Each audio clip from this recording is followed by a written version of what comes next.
Hi family, this is part two of the good news of America. Don't know what's going on with my video today, but we are going to take care of business. No weapon formed against the good news of America on this channel shall prosper. So the next story we're going to go to is Nayla Yassin and Mary Casper had thousands of eyes on them as they performed CPR on a woman who fell unconscious during that graduation ceremony. This is Tinley Park, Illinois, my hometown. Chicago is my town, but Illinois is my state. And so here in Tinley Park, Nayla Yassin, who is an emergency nurse, um, and Mary Casper, who's a wound nurse. Both of them work at Northwestern Madison Palos Hospital in Palos Heights. Say that an attendee on May 22nd at the graduation stood up in the middle of the ceremony. Her knees buckled and she was unable to breathe. The two of these women jumped into action without hesitation. And this is at the Victor J. Andrew High School. They saved her life.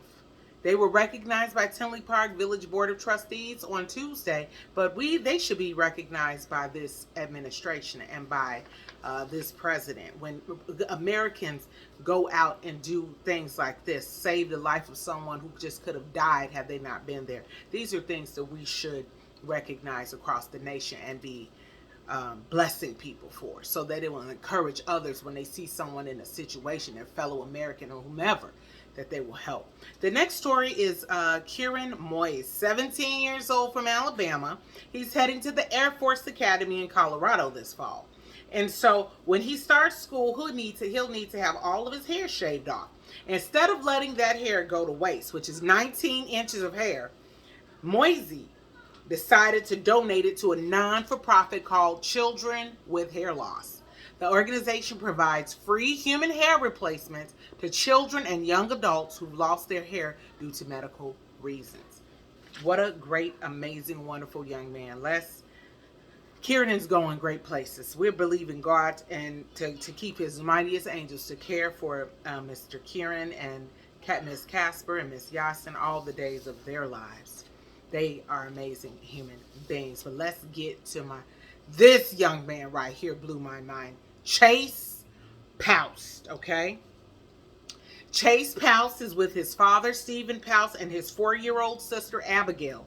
And they are out on the St. Johns River in Jacksonville, Florida. So Dad, Stephen, lets his kids out on, he's let the boat down, the anchor down so they can swim around.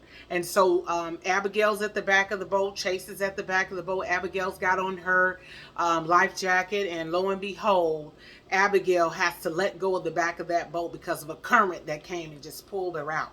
And she's floating far out. She's going. And then her brother lets go after her. Okay, Dad jumps in to go after Abigail, who keeps getting floating farther and farther away. And he tells his son, look, son, go to shore.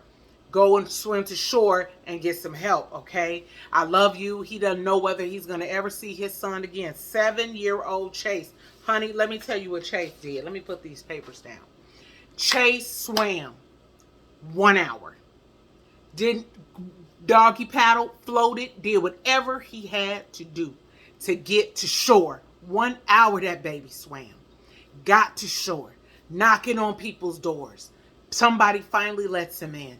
Fire department, wildlife, everybody's called. And the 4-year-old Abigail and her dad, Stephen, are saved. Hero, of course, they were rescued by the fire department and wildlife, and that's wonderful. But the hero, Chase, 7 years old. May the Lord have his angels guard Chase. Now that President Biden, I don't talk to you much or talk about you much at all. I pray for you and your family. Pray for all of the leaders of our nation.